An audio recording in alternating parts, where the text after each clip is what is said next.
All right, everybody. You are listening to the Minding Mind podcast, where we live life with ease, connection, and permission to just be. I'm your host, Evelyn LeVasseur, and welcome back to another episode. Today, I get to sit down with Kim Kendall-Desilva and discuss a very juicy topic that came up online first, and we decided to go all in. The question is, which comes first, children or spouse? I cannot wait for you to hear more of this. So let's get started. I'm going to start by telling you a little bit about Kim, and then she's going to tell you a little more about herself. So, do you feel like you're stuck in a co-parenting roommate arrangement? Are you yearning to rediscover the spark that once ignited your relationship? Perhaps even dreaming of those weak in the knees moments when he brought you flowers. Kim helps you bring that romance and passion back into your life, just like those early dating days. She will help you transform your co-parenting arrangement into a passionate, fun-filled, connected union. She is a relationship mentor for women. She also has a background in lecturing Latin American history and Spanish, and works with women in cross-cultural relationships, or those who are using Spanish as a tool to connect with family and community members. Kim, welcome to the podcast. Thank you, Evelyn. It's a pleasure to be here. We have such a good time when we chat. I don't know why we don't do it more often. I know. Oh, right. We have businesses and families and all that thing All going. the things. So there we are. I'm really happy to be here because yes, I've been hearing this roommate arrangement talk being bandied around a lot recently. So I think it really is something that is happening and needs to be addressed, and there are ways to address it. I like to say nip it in the bud, but sometimes by the time we start to recognize what's going on, we're a bit past the bud stage. It's reversible. What do you think, like, for a woman who's just starting to recognize these issues, right? And doesn't even know where to start, or maybe feels like her husband doesn't feel those same things. He doesn't miss it. Like maybe he's comfortable with the arrangement. Where do you think that she starts? She starts with herself. Now, why I say herself is that it's easy to kind of notice what he's not doing, what he's not saying, what she's not getting from him, because we're only human. We can't really see ourselves perfectly. We can see other people. So that's why we start there, by looking at what our partner isn't doing or is doing that's different, that we don't like. So maybe what she needs to do is start to evaluate herself. What exactly is she feeling? Why does she think she's feeling that? Okay, how has she changed to get to this point? Because he didn't wake up one day and be how he is now, neither did she. So what's been changing over the preceding months, years to get to this point? Because you kind of have to reverse engineer it. Yeah. Do you find that the women that you work with are generally or genuinely ready to kind of do that, like, reflective, evaluative work? Or is there like a resistance? There's a resistance. I always say that the beginning stages, we do a lot of venting. It's a lot about what the partner isn't doing, to be quite honest. But once we get, and the thing is, I think that's also an important thing to do, because especially women, we need a safe space too. And why I say safe, it's because you see all of that stuff you want to vent about. Don't go to your mother, don't go to your best friend, don't go to your sister. These are people you deal with on a daily basis. These are people who are going to have an eye, an ear, and sometimes a whole physical body in your relationship. So that's not necessarily a safe space to air that dirty laundry. Let me just caveat that really quickly. This does not apply to any cases of abuse or where there is a toxic relationship. This applies to generally healthy relationships, right? So a safe space then being someone like a therapist, a counselor, a mentor, a coach, where they are literally holding that room for you to let you talk about things that you probably have not spoken about with anybody else. But it needs to come out, because sometimes just in you voicing those things, you start to recognize it. You also start to see pieces coming together. So it's a good space to start with, just letting it all out and rebuilding. Yeah. So yes, there is some reluctance, but once they feel seen and heard, Like my experience is real. Other women have this. This is not just a me thing. Someone understands me. It's like a huge weight gets lifted off, and then the focus comes on, okay, what can I do now?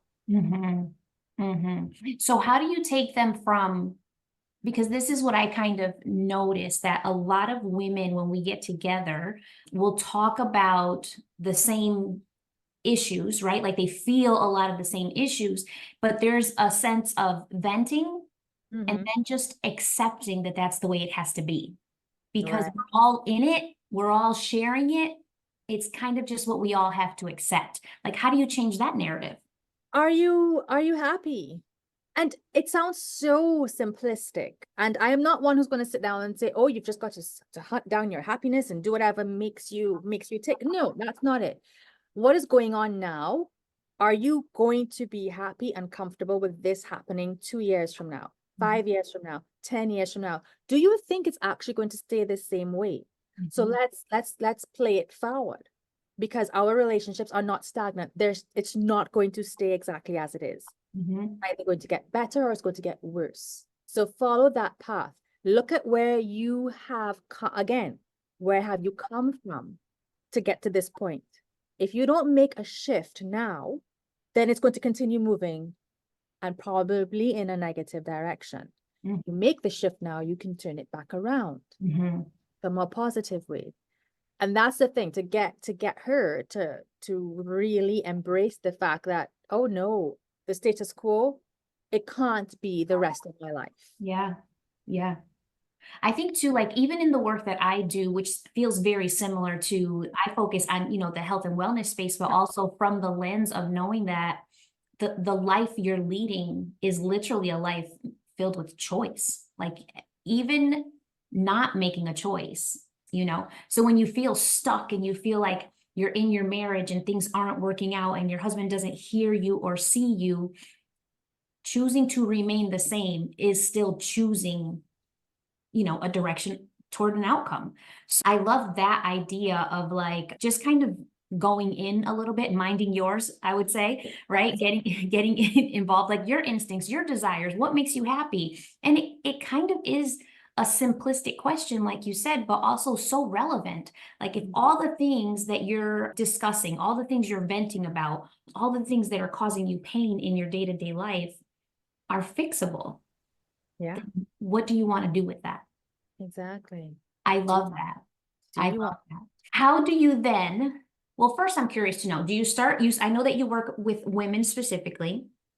Do you involve their husbands or do you help them gauge how to involve their husbands in private? How do you navigate that part of the relationship? it really is how they engage their husbands. And when I think probably 3/4 of the ladies I work with, their husbands, their partners, they're just not ready to do any work on the relationship. And certainly not with someone else. They're still in that space of everything is okay, we can handle this on our own, I don't need someone to tell me what to do. But then yes, they do get to a point where she gets to a point where she can start having these conversations with her partner in a more engaging way, a less confrontational way. The thing is, when there's a lot of pain and a lot of frustration and a lot of I don't know what to do, it's very hard to have those positive conversations with our significant others, because we're still striking out. We're easily hurt. We're very defensive. So the walls are there.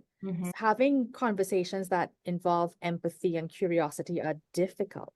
But once she starts to release that resentment, once she starts to feel more in control of her own feelings, then she can be more open to having those conversations. And at that point, if they decide they want to work on their relationship together, I usually then have, I have a list of people that I can say, well, I know these folks work with couples if you wanna try them out. But just like one side note on that as well, and it's something that I remember my own coach said to me years ago, when we talk about relationship counseling, relationship coaching. Always remember, your relationship is not a person. Your relationship is not an entity on its own. Your relationship exists because there's you and there's your partner. You are two people who come together to create it. So really, when you're getting assistance, remember, you're getting assistance, he or she's getting assistance, and then together you guide your relationship. As much as it sounds like that's just semantics, it's not. No. It's really recognizing two individuals have to be whole or working towards it. 100%, 100%, because I know that, let's see, so this summer I was married 18 years. And let me tell you something. In the beginning of my marriage, I was like, okay, it's his job to make me happy, and he has to want to make me happy. And as long as he's doing that and I'm doing that, then we're fine. Oh my gosh. What is it? Happy wife, happy life. He's supposed to get that, right? Right. Like you just fall right into it. Like I think that we kind of grow up with this idea of what marriage looks like. And Yes. then we're with somebody who makes us feel like we're on this emotional high, right? Yeah. And then you get married and you think, I'm always going to feel this way. This emotional high is going to carry me for 60 years, right? You're just going to live your life in bliss. And then, lives. And then you have situations come up and you have children and you start recognizing how differently you see the world, how your values are different, and how just you approach things from completely different mindsets and completely different filters, right? Because even if you share values, even if you share goals, even if you both love your families, the fact is that you are an individual coming into that relationship with a filter on life based on your own experience. That's the part that you're like what you're saying is perfect, because it's not me looking at my husband and saying like, we have the same values, therefore we should act and react the same way.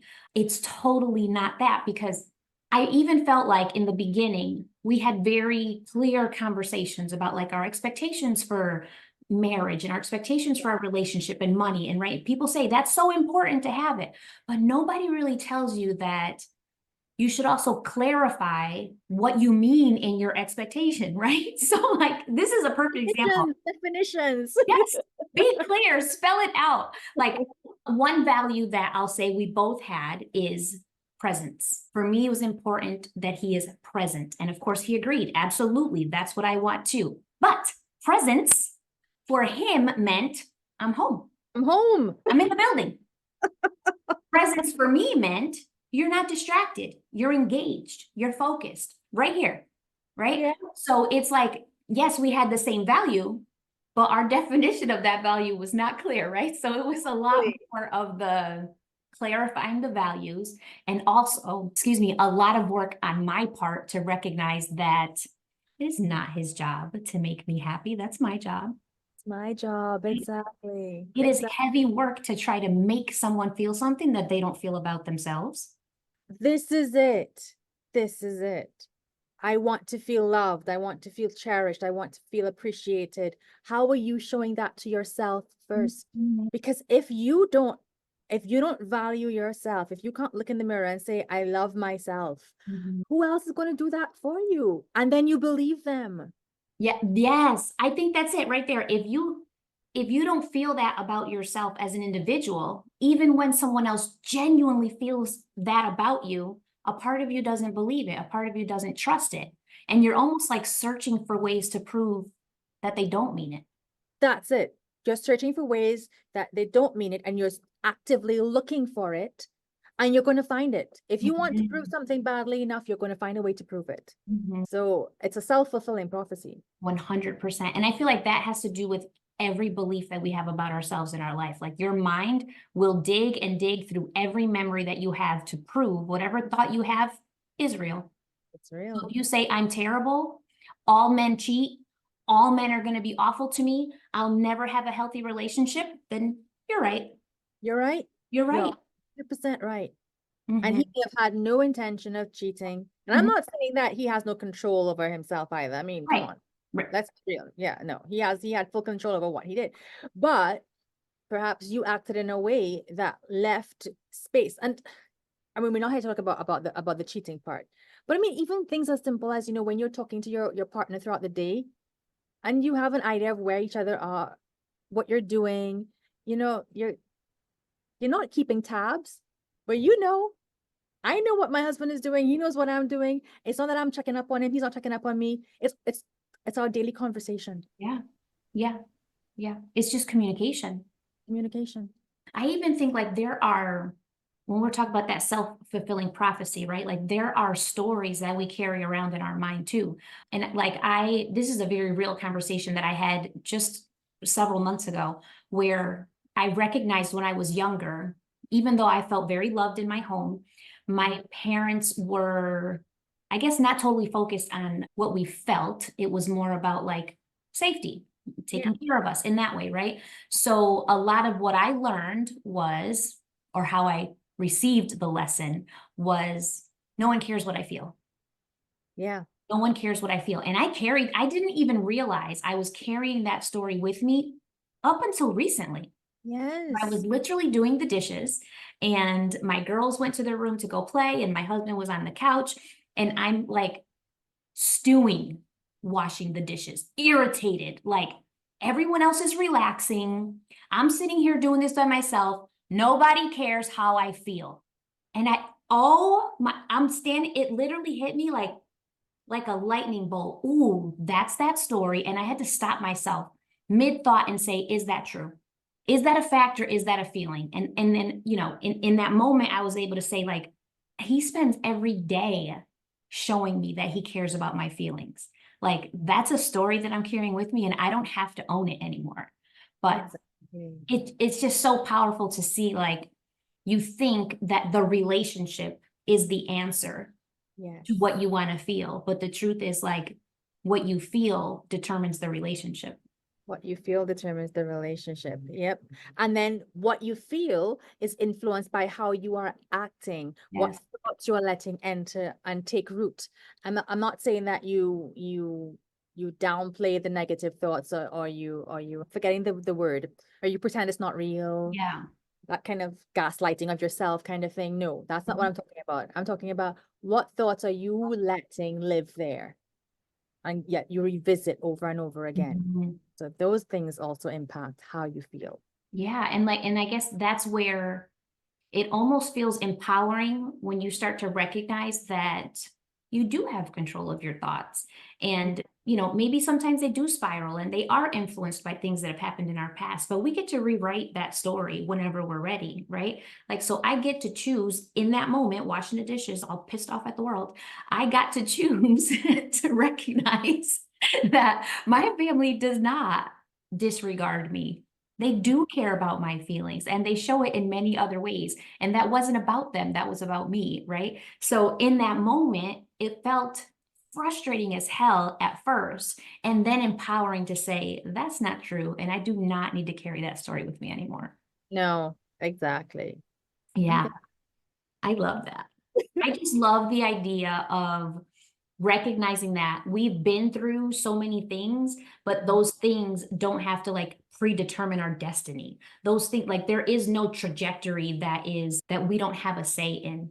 Exactly. And this is why doing the work is so important, because it really raises your self-awareness. And I'm not saying that that's an easy thing either, because there's sometimes that you said, you're there stewing and you want to be miserable and you want to be angry at the world. And then you lecture yourself and you're like, is this for real? Are you creating this circumstance? Are you perpetuating this circumstance? What is your role in this circumstance? I'm like, are you choosing to be angry, or can you choose to let it go? But I want to be angry. Mad for a moment. Those words came back in my face recently. I want to say it was whatever in the last year. I feel like all since COVID, everything's been a blur. But my youngest daughter did something, and I said to her, "You made me angry." And she literally shot back with, "No one controls your feelings." Yay. I was like, damn it, my lessons come. Like, you're right. You're right. No one controls my feelings. That is for me to handle. I'll be back in a moment. No one controls your feelings but you, mommy. Oh my gosh, you are right. Yep, Yeah. pretty much. Yeah. Lesson learned. Lesson learned. Still don't like what you did, and we have to address it. But yeah, I I get to choose my reaction, and you are correct. So I love that's like the perfect segue to get all into this. So speaking of the children, right? Because you get married, you have the babies, and it's literally your job to keep this human being safe and fed and cared for and prepared to be a productive member of society at some point on their own. So who comes first? The spouse or the children that are dependent on you? Exactly. And of course, you would think it should be the children. They're dependent on me. Who else is going to look after them? They're mine. No one's going to love them as much as I do. So they come first. But, but, what does that mean? So, Evelyn, you asked the question in your Facebook group recently, and I think you had read a survey where a lot of men actually said they put their children before their spouse, sometimes their mother before their spouse. Mom, yeah. I know, right? I was so shocked to read this survey where one of the gentlemen actually said, and he said this out loud with pride. He said, first comes my kids, then my mom, and my wife is last because she's the only one that's replaceable. Right. That hurt my soul for his wife. Right. The only one that's replaceable. Oh, that hurt my soul for her. Yes.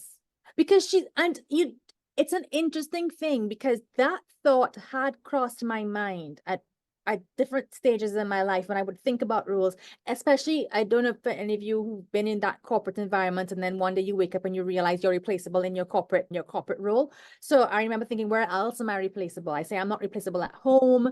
And then I started looking at, well, okay, well, sure.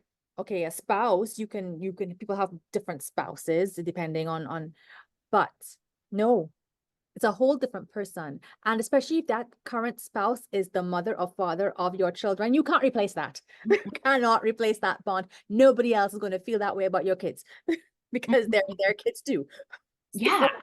I feel like I have a hard time. And I know what I love is recognizing that the people in my community are not negative or argumentative. Like the conversation I thought was genuine and open and full of lots of different perspectives, but all respectful. So I love that because I'm down to hear anybody's perspective. I want to learn as much as I can and hear each other out. But I guess the way I look at it is I love my children dearly.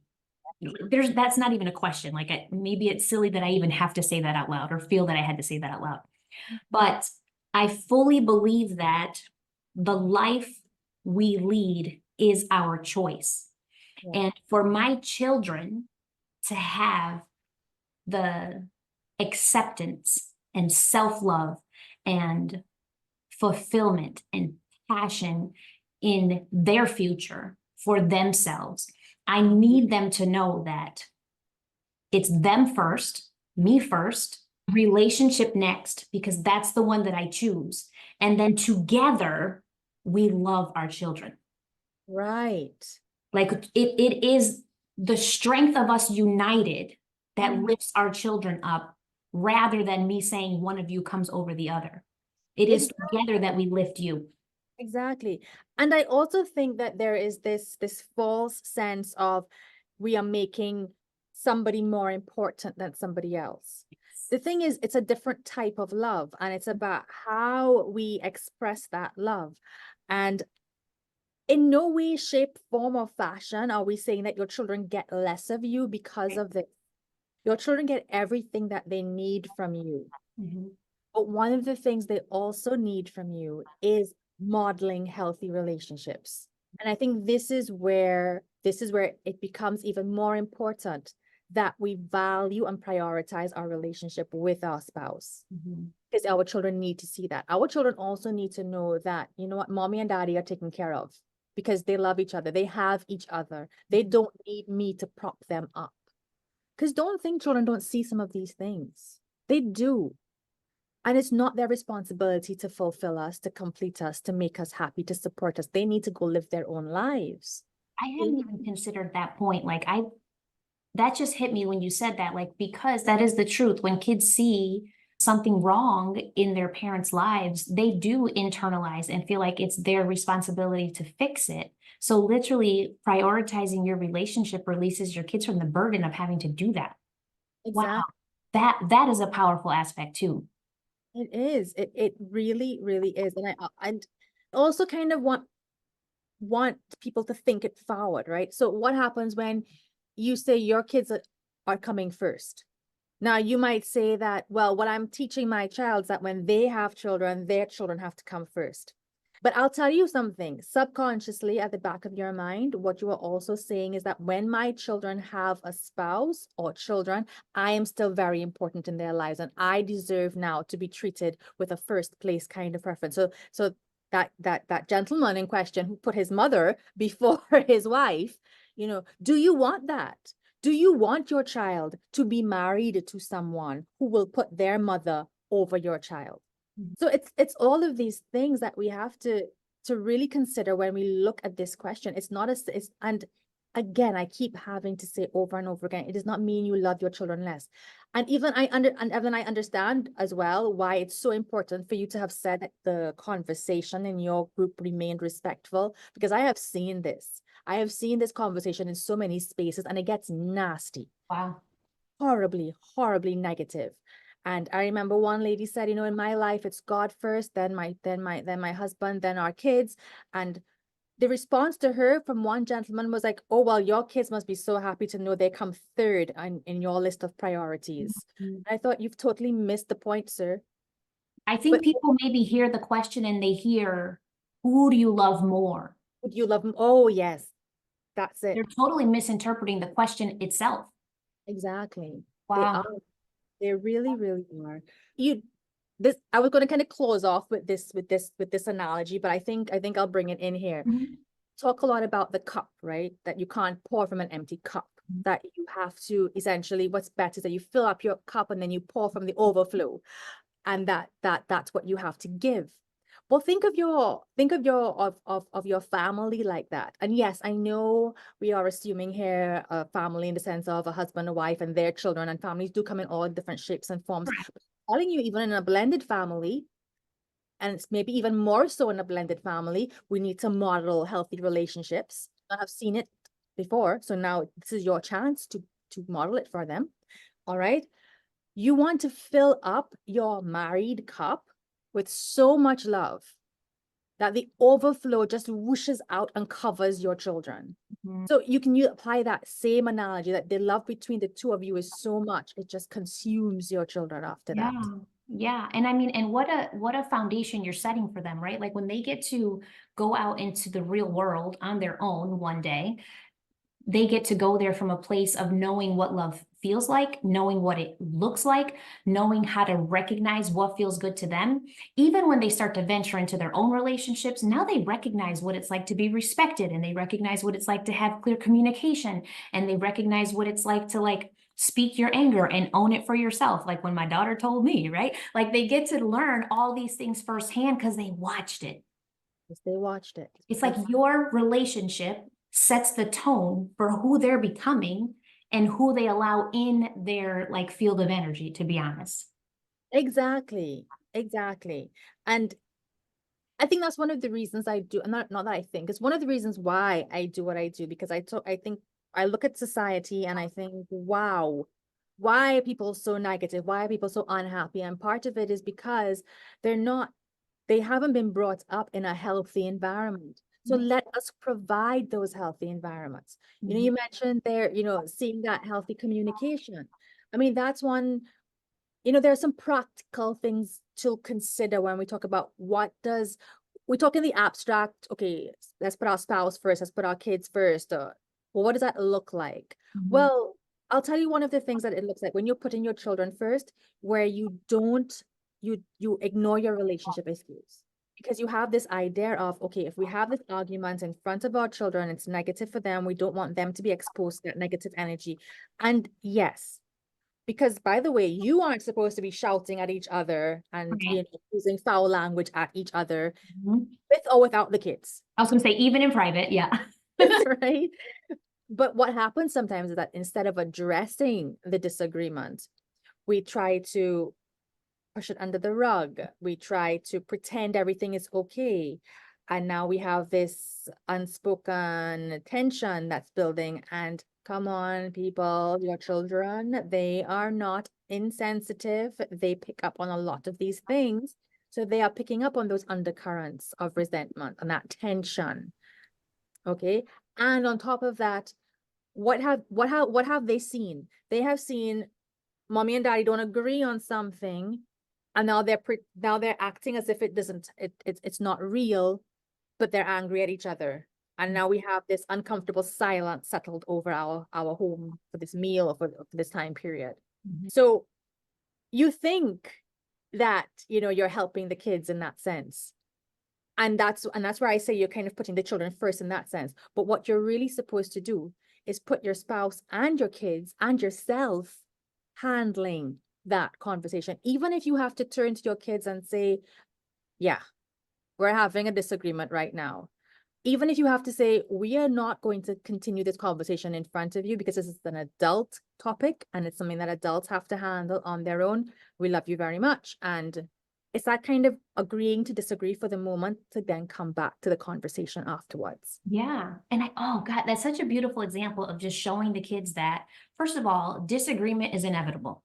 Human beings have different perspectives, different thoughts, different, you're going to argue at some point or another, right? But you get to actually model how to handle it appropriately, how to handle it with a little bit respect and compassion, and how to come to a resolution without being disrespectful to another human being. So I love like the idea that even in the disagreement to say that we're disagreeing right now, and that's okay. Yeah. And it is. And I'm not saying that it's easy, because I know when I am pissed off, oh my gosh, you want me to pause and acknowledge that you might have something of value to add to this conversation? You want me to hear you right now? I'm not saying it's easy at all. But what I am saying is that, you know, disregarding the fact that it's happening because you think that you're not modeling something healthy for the children. It's not. So deal with it. Some of the other things that come up in this issue as well. Okay, are you making time to spend with each other? Are you prioritizing time together? What do I mean by that? Kids are busy. They have busy lives. Right? I mean, compared to what I used to have to do on a weekly basis, my kids are, you know, they're doing way more than I am. You've got the play dates, you've got the sports activities, you've got the school activities, you've got all the other 101 things that they come up with that they have to do. All right. Now, you are the parent. Time is finite. There are things that you are going to want to let them do because it's good for their development. It's good for their emotional health. It's good for their mental health. Be very careful though.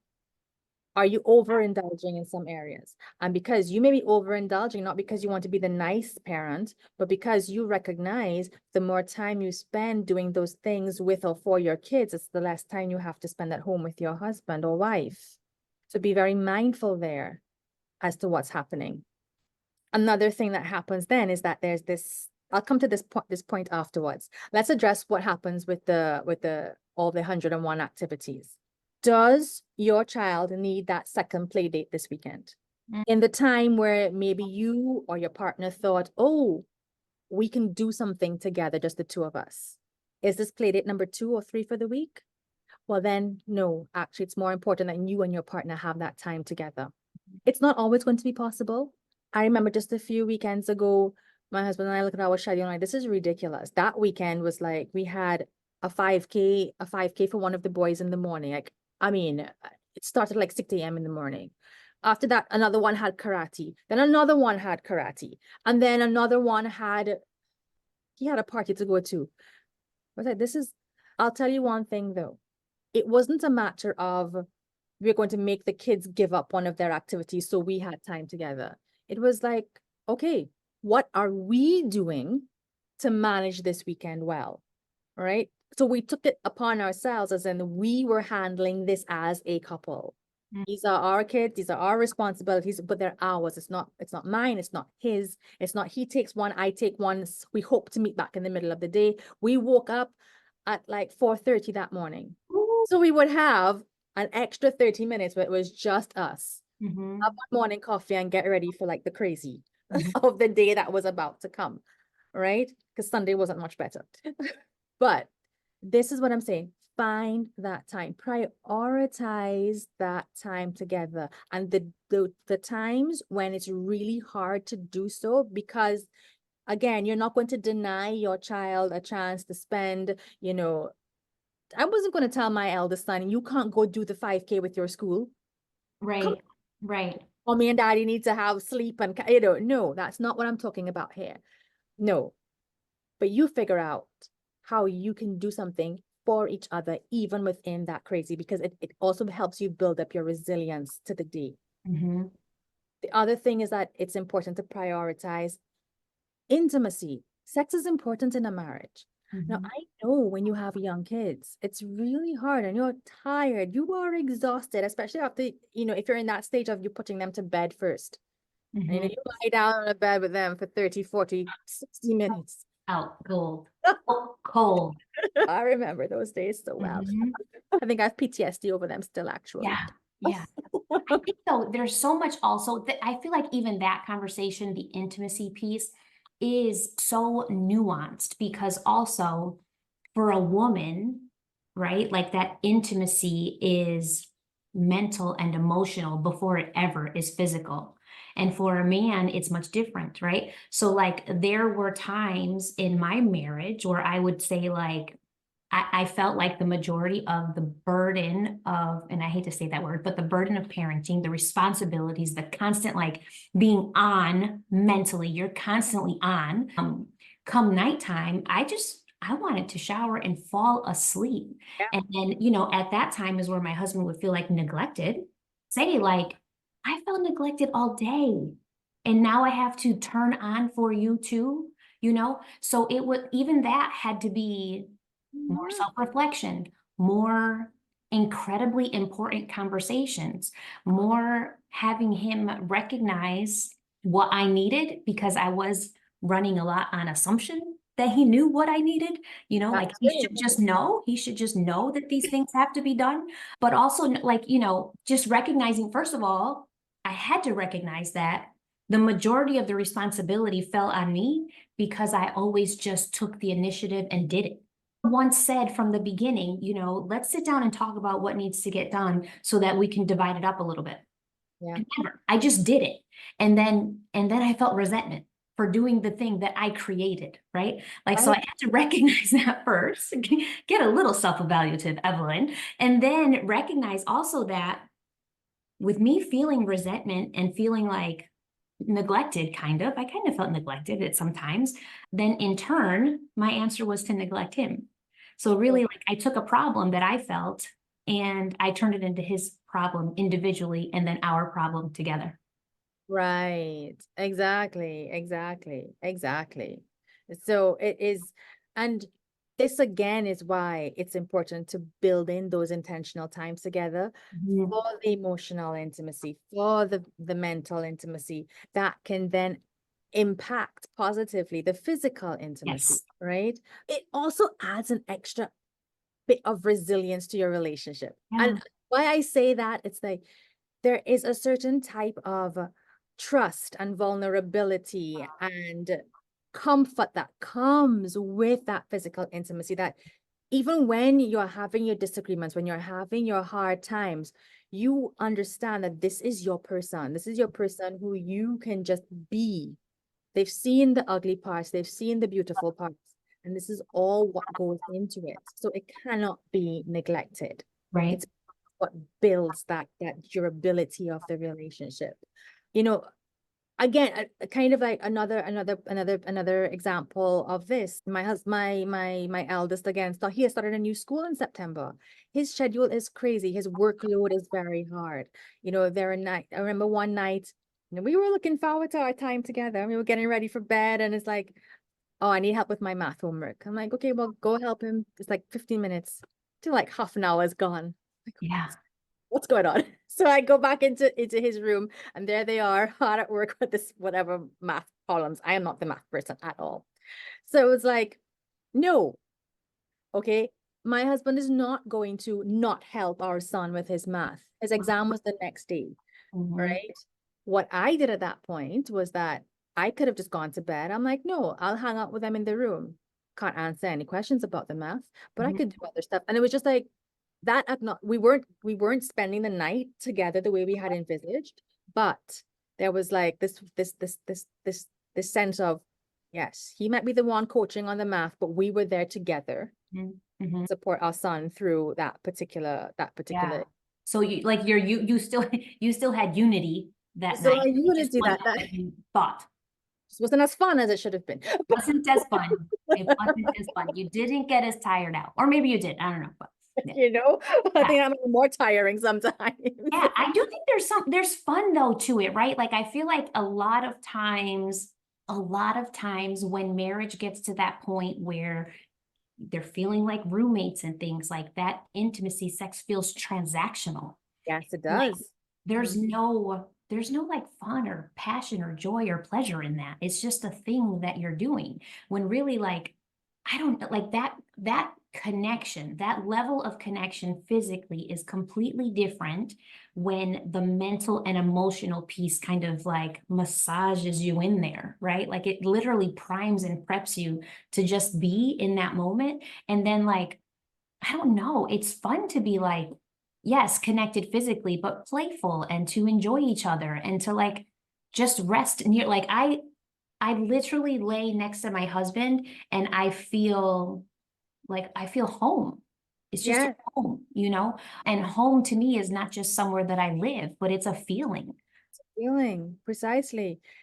As you say that, I remember when, we lived in England for several years and we would move to new apartments every so often. I remember always feeling like it took a while to break into a space. And even when we moved back to Trinidad, where we are now, again, in new spaces, I always felt like I had to break them in. But then I realized once he was with me, it was okay. And I'll tell you something, every time we moved after we had children, I never had that feeling of breaking in a space because I took my home with me. Yeah. I don't know how to describe it, but it was like once I had these people all around me, I was anywhere. Yes. And it was that kind of understanding, and that's what home is. That it's my safety, it's my comfort. These are my people. Literally like it is a feeling, right? But I feel like so many people chase that feeling when they don't recognize that it's literally up to them to create it. Exactly. And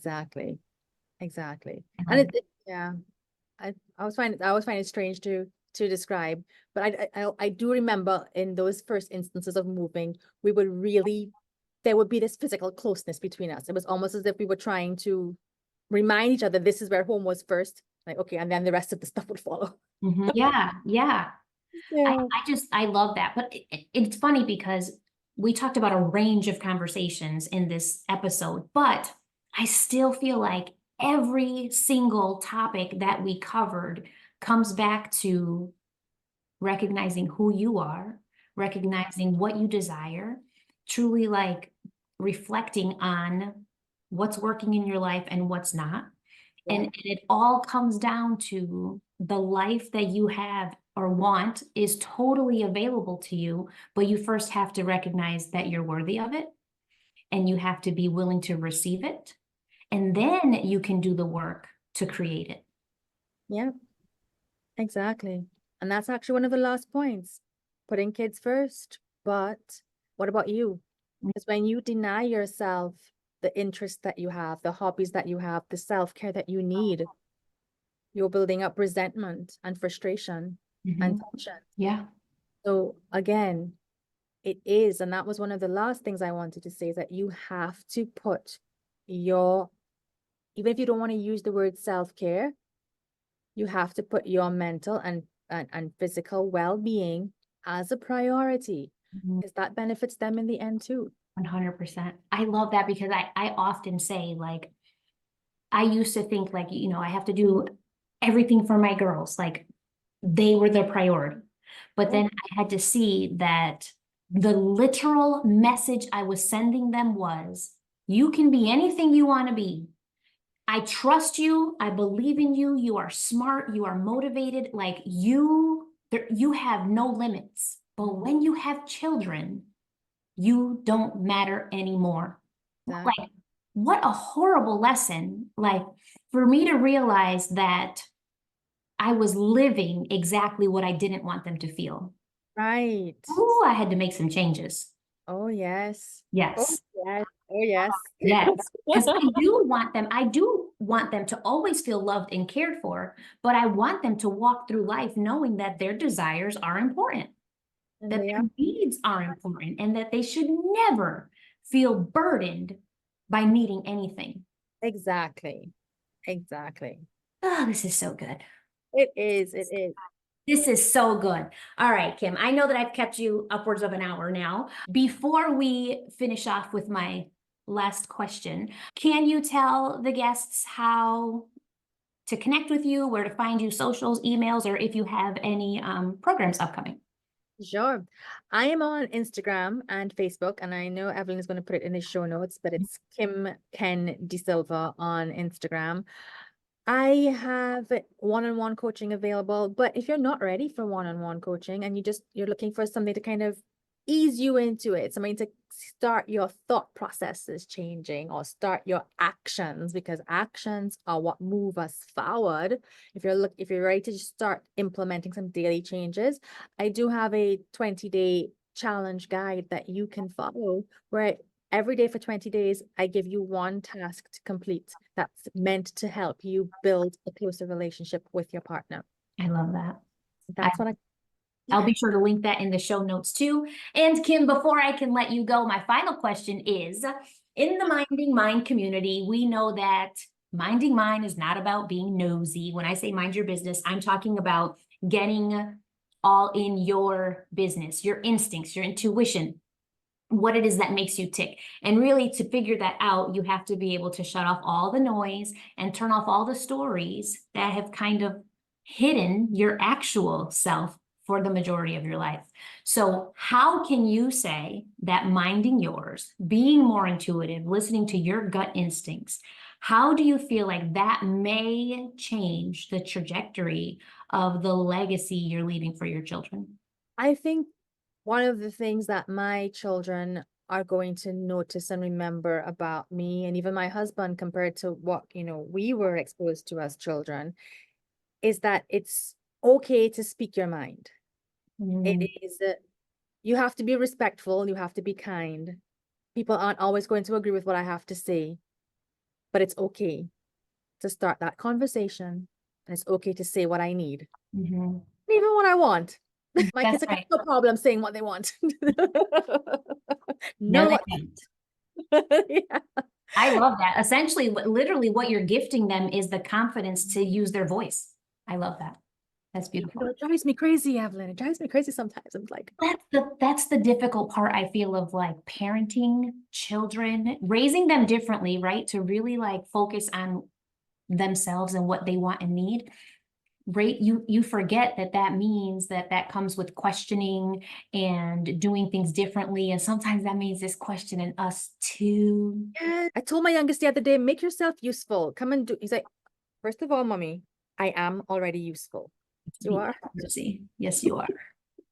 Yes, you are. Thank you for putting me in my place again. Thank you for being the teacher. I will continue to be the student. Yes, that is the truth.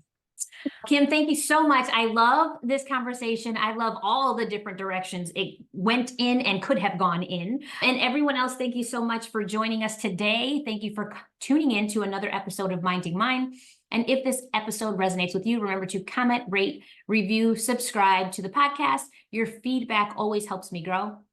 And until next time, go live your life on your terms, and please mind your business. We'll catch you in the next episode.